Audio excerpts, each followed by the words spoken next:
All right, thanks for staying with us. I want to quickly say that every time I'm discussing insecurity in Nigeria, it always brings me back to the quote of the late General Sani Abacha that says that if insurgency lasts beyond 24 hours, it means that, the government's hand is involved in it. So I will set that as a precedent for the conversation, because we know that a lot of corrupt politicians, they are exploiting insecurity to justify inflated security budgets, often misappropriating public funds through unaccountable security votes.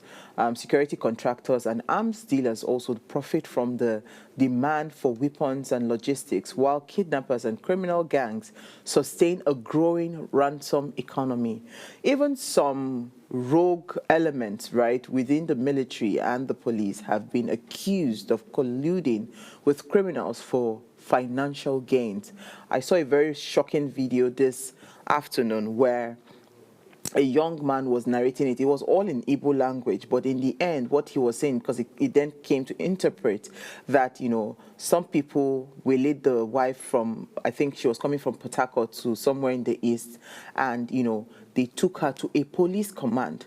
So he was saying that for them to say, meet us at this police command, we are police officers and all of that, for them to even have the temerity to drive the kidnapped victim right to the gate of the police station, then it meant that, two things are happening. It's either the police is very much aware of what is going on, or they are so incompetent that they do not have a clue what is going on within their vicinity. For a kidnapper to drive all the way with the kidnapped victim to the gate of the policeman. So these are the things and the arguments that are everywhere, So, and for me, every time those kind of stories come up, it just begs the question, who is gaining from insecurity in this country? Because apparently, insecurity is now an economy on its own that is that is very profitable and highly rewarding. So I'm going to call on my guest, and he's joined me via Zoom today, Elijah Bamidele.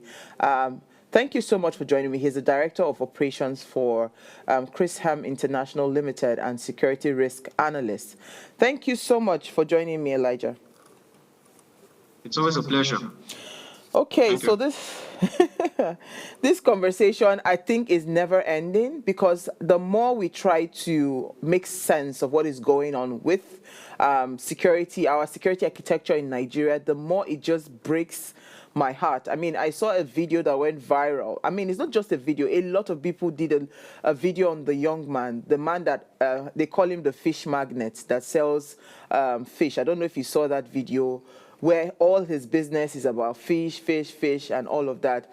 Then, according to the report, he was kidnapped, and after the ransom was paid, he was unalived, right? So that is the reality of the everyday man. So in that video, the person was saying that it's not that people don't want to stay back in Nigeria, to do their businesses. If you even try to escape everything, that your business is thriving, you're also now a potential target for kidnappers, for people. It's just so sad and scary, right?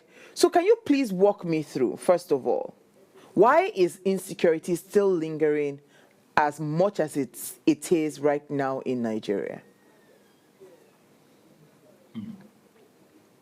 Thank you so much for this. When I first saw the topic of discourse, I was like, security gains. I'm like, who gains from security? It's a very big question. But it's very, very broad, actually, because for anything to thrive, it means that there are two things involved. There's a market for that thing. And also, there are people that go to that market to make use or to purchase that thing. If something does not have a market, there's no value for it. It won't thrive. So for insecurity to have thrived so much in Nigeria, irrespective of what the security apparatus or structure is doing, it means that there's a huge appetite for what it's bringing about. So the matter of insecurity, it's always something that makes me at times, I wonder what's really going on in this country. Just a couple of days back, my cousin was coming from the east and was coming to Lagos, and they were almost kidnapped. It's not just him. their vehicle and a lot of other buses that were coming from the east to Lagos. All of them were stopped along the road, and all of them were asked to come down, and they were with POS. The kidnappers were with POS, and they were collecting money from each of them. If they collect from you, they push you to one side. They collect from the next person, they push the person. If you cannot pay, they send you into the bush. Follow them. So it's and they were wearing, some of them were putting on military uniforms, some of them were putting on police uniform, and it's just hard to know who is who, these days in the country, because it's just very chaotic out there. So like you rightfully said, anything that has to do with insecurity, banditry, things like this, if it festers for a long period of time, it just means there are people that are benefiting from it, in the higher echelons of the society. This is really... yeah, go ahead. It's a very sad situation. It's actually very sad because the common man that's just trying to go about, their daily activities, trying to still make, ends meet, just gets on the road to try to get from point A to point B, and is being asked to empty his whole life savings and even still borrow from family to pay for ransom. It's just terrible. Everybody is on edge. People are thinking twice before they move. People that want to go for weddings, many of them are canceling. Many of them are going for burial. Movement now is something that people think more than twice before they go.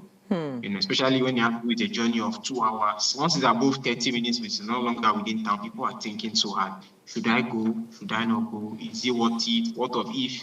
What if? There's a lot of questions like that are going on.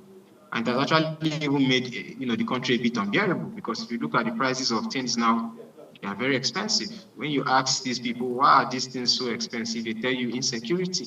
They tell you insecurity because they can no longer farm, they can no longer even transport this produce. Let me interest you with something. Are you aware that even trucks and drivers of trucks are being kidnapped?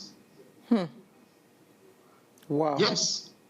Drivers of all these trucks that are like the backbone of moving things from very long distances, they're also being kidnapped. Wow. Many are being taken off, killed, and the vehicles and the goods are taken to other parts of the country, and those things are sold, and the vehicles dumped or butchered and used for parts. There are a lot of things that are really going on that when you think about it, and you wonder, like, what's happening to the country? Like, what's really, really happening to the country? It's interesting how you painted the picture of the people that were coming to the East, because it kind of like aligns with the story that I watched on TikTok this morning, when the young man was narrating the ordeal of his wife. He ended up that he was even grateful that he even had 5 million, right?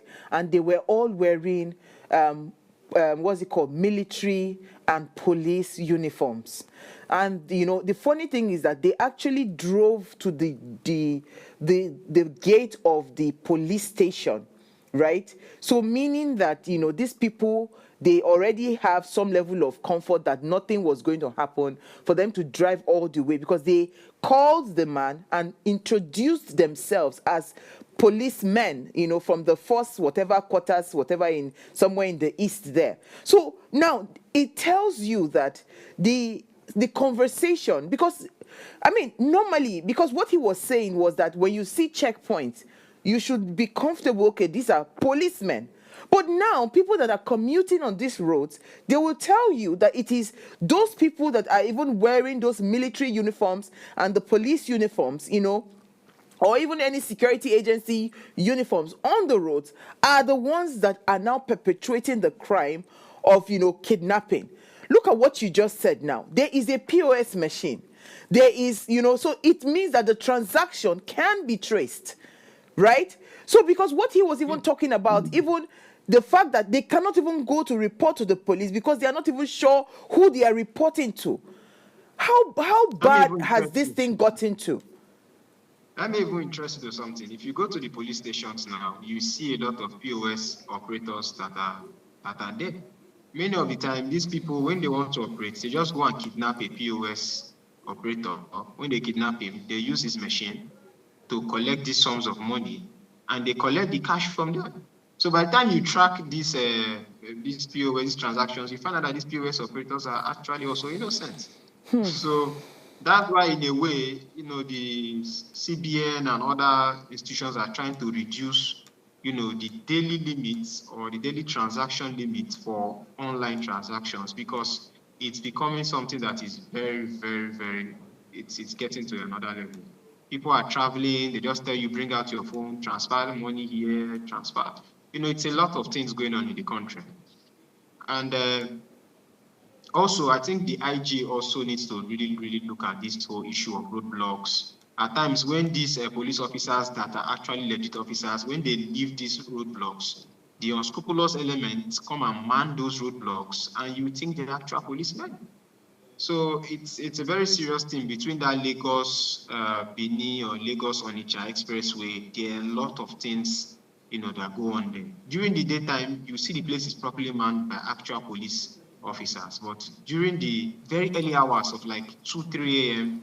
or very late hours of like 11, 12, you find out that different people just man these roadblocks and commit a lot of nefarious activities. It's And something else. because in your mind you had seen the police checkpoint maybe earlier in that day, you won't really raise any alarm. No red flag would will come up.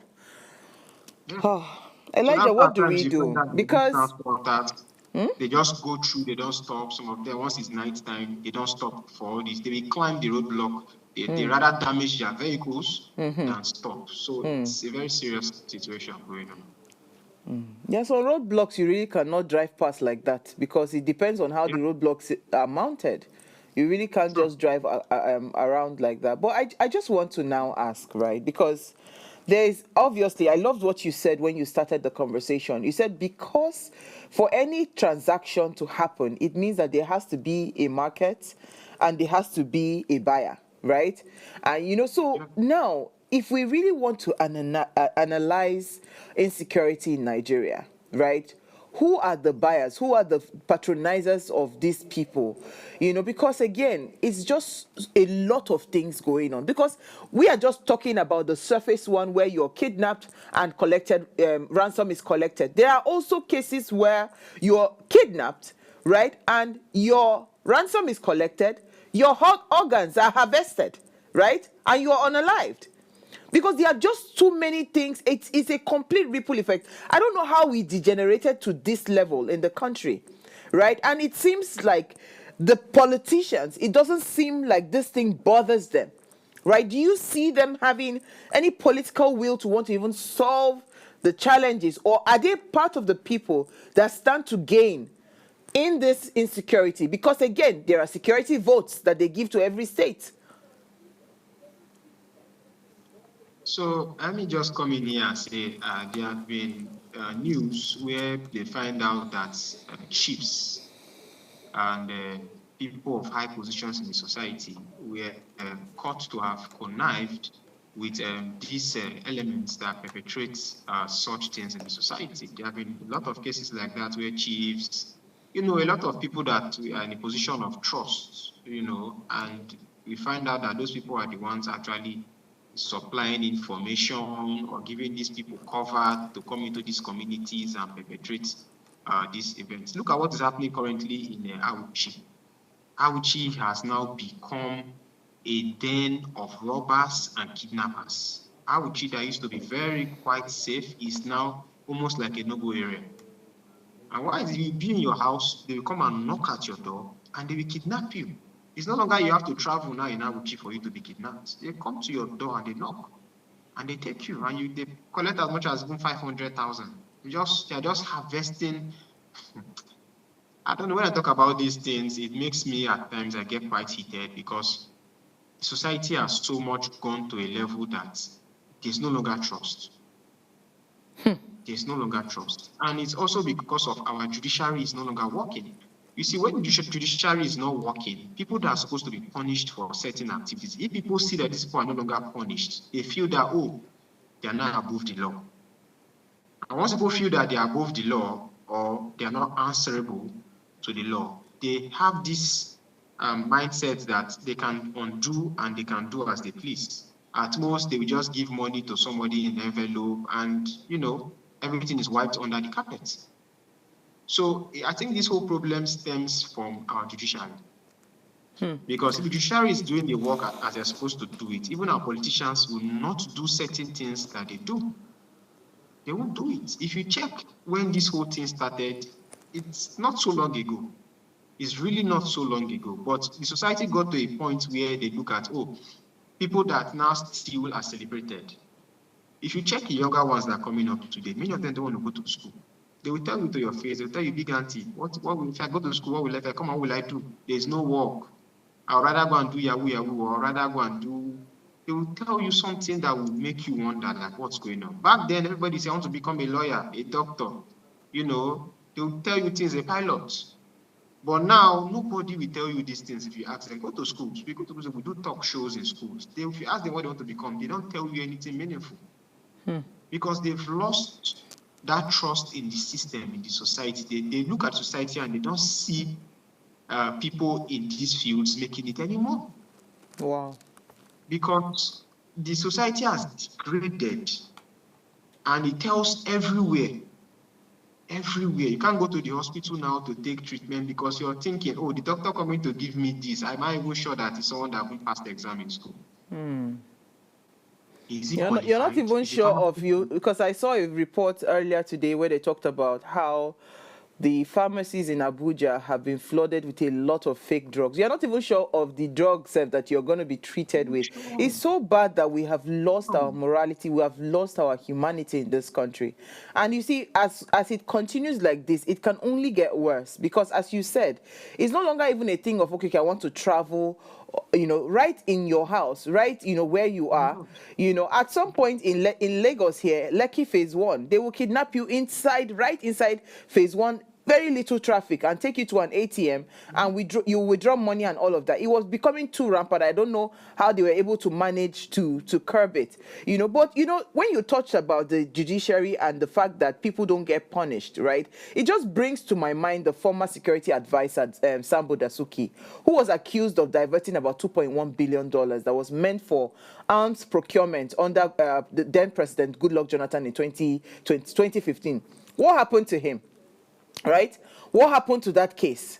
And these are things that it is continuously, happening. Like, people would be indicted for issues around, bordering around embezzlement of funds that are meant to, either maybe guard something or, secure arms, and nothing happens. Everything is just swept completely under the carpet. They say something around the ransom economy, right? They said the kidnapping for ransom, is become so lucrative that in 2020 alone, over $18 million was reportedly paid in ransoms. Over $18 million. Between 2023 to 2024, that market alone has generated over 2.3 trillion naira. Jesus. Between 1 year. Over 2-point-something trillion naira was gotten from just ransom alone. So that will tell you that it's even more lucrative than some of the business these people do. So they don't even want to work anymore because there's so much money. But where is this money going into? If you find out that most of these people, that when they catch them that are doing this actual kidnapping, when you look at them, you don't see this money. The money is not showing. It's not as substantial as what is being recorded. Yes. So they are giving this money to people. They are not taking this money for themselves. There are people that when they collect this money, they hand over this money too. So it's not the people that are kidnapping that are actually benefiting from this money. They have orgas. It's like a cartel behind this thing, a very strong cartel that is benefiting from this thing. And because they are probably settling who they are supposed to settle, nothing can really be done per se for you. It's just left for you and I to maybe come together and say, okay, we want to establish a neighborhood watch, vigilante, because we are the ones suffering these things. These very people, they can take as much as 5 Hiluxes and go for their trips and whatever. They're very protected, bulletproof and everything. But the common man does not have, these facilities to protect themselves. So I think it comes down to the common man, the society, the communities to protect themselves. You know, there are things they can easily get, you know, tasers, pepper spray. There are things you can just use to protect. Elijah, Yes. can you taste somebody that is coming with you with a gun? You know what? Let's go on a break, No. because you Yes, see, the because truth the is force that is different. I really want to hope that we can find a solution in this conversation today. But when you say I should hold taser and pepper spray, will I hold taser and pepper Yes. spray with somebody that is bringing a gun to You me? know, okay, let me even interest you with something. Do you know that currently in Nigeria, if someone has a gun and someone comes to your house, you have a gun in your house, and someone comes to your house to come and rob you, are you aware that you cannot just shoot that person or see that person? Why? Are you aware? You can't. There's proportion of force. So just because you have a gun, you see somebody in your compound trying to come and rob you, doesn't mean that you should shoot the person first. If you go to court, they will ask you, why did you shoot the person first? So, you know, because you have a weapon doesn't mean you can just use it as you please. There are rules of engagement. You understand? So when you hear me say stuff like pepper spray, even people that have guns themselves, they have things they have to, there are checklists you have to go through before you engage the person with your arms. If you just engage the person and you shoot the person and the person dies, they will tell you, why didn't you shoot him on the leg? Why didn't you give a warning shot? You know, how are you sure the person was with a gun? Do you understand? They will ask you a lot of questions. If you don't pass this questioning, you're going to be liable for taking a life. Wow. So just having a firearm doesn't mean that, yes, you're very protected in yourself, because you must use it the right way. If not, your license will be revoked and you go to court for it. So I think, first of all, before we talk about giving people arms, you know, we should first of all talk about how to identify when you have unscrupulous elements in your, you know, your community, In your your vicinity. vicinity. Okay, let's go Yes, on this many people short are break. not aware. Yeah, let's go on a short break. When we come back, we'll continue the conversation. Stay with us.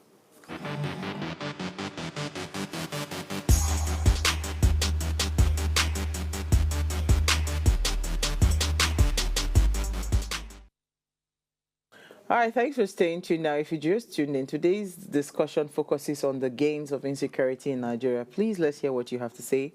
Remember, you can join the conversation. Send us an SMS or WhatsApp to 081-803-84663. You can also leave your messages on our YouTube link.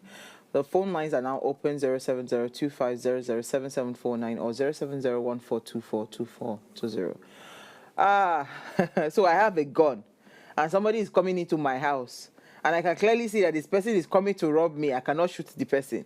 Or if I have to shoot the person, I have to shoot the person where it will be to disarm the person, not for the intent to unalive the person. It's all right. It's okay.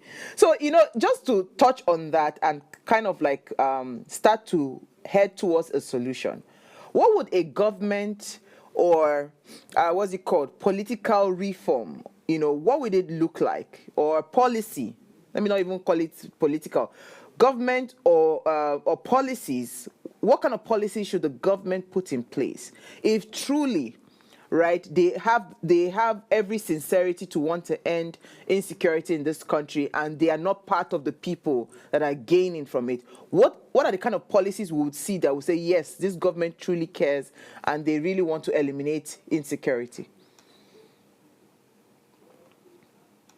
First and foremost, if you find out, you will notice that these security architectures, be it the Navy, Army, police, there's a disconnect between them and the society, because the society does not feel that these people are doing enough. So, and they feel that if I call the police now and tell them this, I saw this thing that's going on here, they will tell me, send me money for mobilization, send me money to buy fuel. How am I sure you're giving me? You know, the people, they feel that the people don't act. So there needs to be a bridge, first of all. Like, there needs to be a connect, a proper connect between the people in the society and this security architecture, so that they get timely and proper information. You know, without this timely and proper information, these security architectures, they won't be able to perform their duties properly. That's one. Two, these architectures, they need to be properly funded. It's not just saying on the news we release also amount of money to this architecture to procure this and that. At the end of the day, we don't see what is being procured. You know, they need to be very transparent. Whatever you give these people money to procure, there needs to be an audit publicly. Let us see, oh, you gave them 2 trillion to do this, do this, do this, do this. Let us see these things. And if these things are not done, let us know who to hold responsible. It's not enough to say, oh, the government did. Who was responsible for handling those tasks or those activities? I don't think we pay proper attention to individuals. We just pay attention to government. Oh, the APC is not performing. But APC is made up of people, individuals, that hold different tasks and activities. So I don't think people hold these people responsible. Everything just said, oh, President Tinubu is not trying. But President Tinubu is just the president, and he has people that are under him. We need to learn to hold people accountable. If not, we are not actually putting the blame where it's supposed to be. So we need to learn to put the blame on the right place. That's the way we can make impact. If we don't hold these people accountable, while we're always saying, oh, Tinubu, this, that, we will not make headway. Okay, so what about for security votes? How about making those security votes? Because you talked about funding. There is already funds that are set aside, and I've heard that a lot of people feed fat from these security votes. Why don't we start to subject them to some form of audits, and also introduce some kind of legislation that set very strict parameters of how, those funds are spent and reported? Because again, I don't think the issue of insecurity in Nigeria is particularly funding, because if you listen to certain kinds of budgets that have been earmarked for security in this country, you will know that to some extent, unlike other sectors that are suffering, like maybe education or healthcare, security actually gets a lot of funding. But where is the transparency or accountability in ensuring that those spending, it's actually is done and is meant for what it is meant for? Because if not, why would somebody embezzle $2.5 billion, right? And yet it was almost like unnoticeable until, a probe started and all of that. So is it the situation of funding, or the fact that, the funds that are released, nobody is tracking those funds to ensure that it's going towards, fighting insurgency?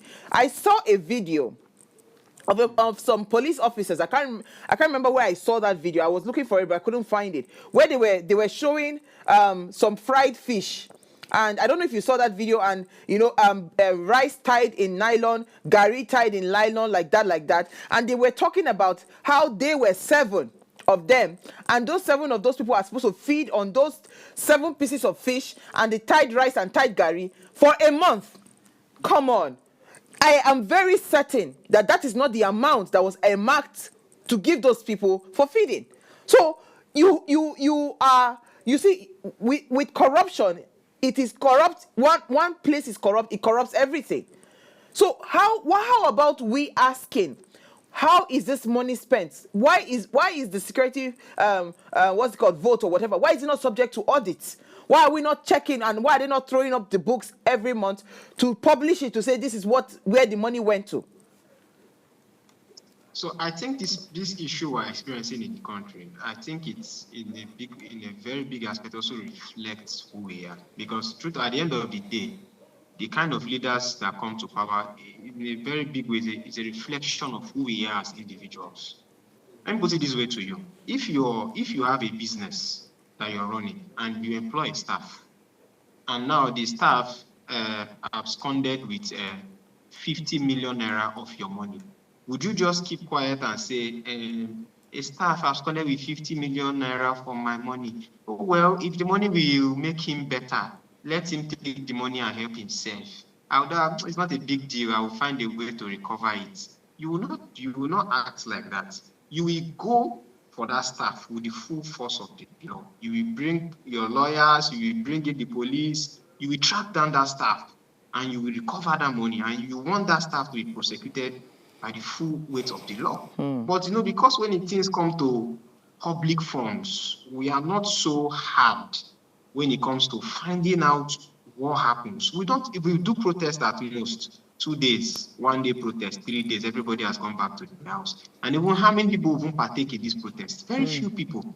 So when these politicians look at these things, they'll be like, see them, just give them 3 days, they will enter their house. And at the end of the day, 2 to 3 days, everybody has gone back to their house, and they are drinking their gari and eating their fish like nothing happened in the first place. And they're only coming online to complain.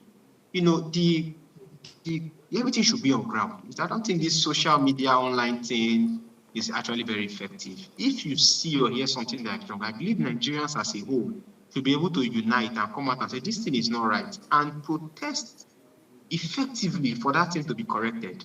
Not just sit down in their homes and be like, hey, let those people go and protest and tell us what happened. It won't work. It won't work that way. We should stop treating the government like it's public. We should treat it as if it's private. I love your analogy, and I think that is one of the root causes of the challenges that we have in Nigeria, and it cuts across every government parastatal or every government institution. Is that lack of ownership? You understand? It's not my property now. Now government get them, so anyhowness then becomes the order of the day, because as long as it's not my property, then anybody can do whatever it is that they please. And like you rightly said, as a business owner, even if it was 10 kobo you stole from me, I will go after you. Do you understand? Because I know how hard the 10 kobo I worked for it. Then secondly, I know what the impact of that 10 kobo will do in the bottom line of my business. So I mean, it's a simple thing, and it is the, why I feel like it is hard for us to fight corruption in this country is because, as I'm eating the billions, I'm also settling a lot of people. All the people that are meant to talk about it or talk against it and all of that, there's oil at the sides of everybody's mouth. So how can you complain of something that you are also a part of, stealing? It's going to be hard for us to end any form of corruption in this country. It's just going to be difficult. But you were talking about how we can now start to intentionally protect ourselves. And, because again, as it stands, insecurity has become a very lucrative economy in Nigeria, right? Where it seems like they are dropping other things and they are facing this thing, and it's now looking very juicy and all of that. So how do we start to intentionally, would I say, attack insecurity? How do we approach it? Are we to face government? What are we supposed to just do as Nigerians? So we've tried the government's route over the years, and it looks like nothing is really happening. It's not as if nothing is happening. It's not moving at the pace where you see proper impact. So I think at this point in time, I think private, it's going to be the best thing to do. Everybody needs to take security like their own business. It's not a thing of, the government will protect me anymore. We need to start learning how to protect ourselves and actually investing in protecting ourselves. If you check Lagos and a lot of cities, you will find estates, lots of estates. So yeah, sure, there are so many estates now in states like Lagos, Port Harcourt, Abuja, and places like that you can't even count them anymore. Why did all these estates come into play? Because of security. Limited assets. You're going to someone's estate, you have to call, you have to go through the security checkpoint, they will check your boots, the person has to call for you to come in. When you're coming out, they will check too. The person has to call the gate for them to allow you to head out. We need to start learning how to put structures in place as a private system, in our communities, in our churches, in our schools. We just need to start taking charge, because at the end of the day, if something happens to you, at most, government will come and felicitate with you and say, oh, wow, 10 people died here today, we're so sorry. People that did this thing will be caught and, brought to books, and things like that. But the lives that have been lost. And the struggle will continue. So we need to take security like our own business. If along the line, the government is able to meet up to where we are, all the better. But for now, I don't think they are meeting up as fast as they need to meet up with what's actually happening on ground. So I think we need to start looking at ways to, carry people for training. You must not arm them with guns. There are things you can arm them with that are effective to some extent, right? Then when they feel, they have information or they feel overpowered, they can now go and get the police to engage or the military to engage. But if these things are not in place, your society is going to be very porous. Because at the end of the day, many of all these forests and bushes and things, they are not actually combed or checked for this. You see all these very big trucks that are bringing a lot of things from different places. You see people, so many people on these trucks, and at the end of the day, this truck is passing after some borders, and you don't see anybody on these trucks. You wonder, where did these people alight to? Where did they drop off? There a lot of things that are happening. These our forests and bushes, they need to constantly be checked.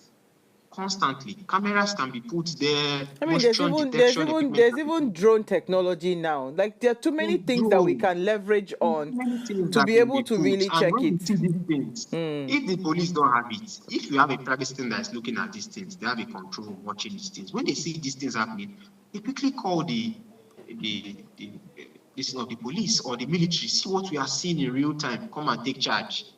But the police will not stay there 24/7 and be checking these things for you. So this private system need to somehow meet at the middle with these government institutions, to make things work So at the end of the day, because we can't really. if we don't stop insecurity at the rate to which it's going, what is it going to cost us as a people? As we wrap up the You can see conversation. what is happening now. Ghana is having some protests that say Nigerians are too much there, taking over this, taking over that. You see, when you have unrest in your country, people tend to leave. And now, the more people leave, the more they create a society where nothing is going to be done. You understand? So the more we allow this thing to fester, it becomes like a virus or a cancer that's going to be very hard to take out. So I think we should stop trying to avoid the situation. All of us need to focus on this situation and deal with it, rather than, oh, it's happening in Maiduguri, I'm in Lagos, it does not concern me. Or it's happening in Adamawa, it does not concern me. This nonchalant attitude of, oh, where it's happening does not affect me, because it's still going to come to everybody's doorstep at the end of the day. So we need to all come together now and tackle this thing properly before it becomes a cancer that cannot be taken out, and it becomes a situation of what's happening in a country like Iraq or Somalia or all these kind of places where terror is like the order of the day. We're looking at it now that, it's still happening maybe in some very scarce places or very few places, but very soon you get to a point where the whole society becomes ungovernable. And it's just pure chaos. What happens at that point in time? We no longer have a country. That's sad. To take back that country is going to be very hard. We become slaves in our own society. That's so I very think tough. the time is now. There's no time like now. We need to dwell on now, because tomorrow might not be guaranteed for us. Absolutely. So that's just it. Thank you so much, Elijah. It's been an absolute pleasure, having you on the show tonight. I'm just really hoping that we truly can find a solution to insecurity in this country. And for the government, honestly, if they can find the people that I know they know the people that are gaining from it. So I hope they are able to, truly, have the willpower to want to end this. So insecurity in Nigeria is not just a national crisis, right? It is a thriving industry for certain individuals, groups, and institutions who benefit politically, economically, and socially from the ongoing violence and instability, from corrupt government officials misusing security budgets to armed dealers, insurgent groups, and political actors exploiting fear for power.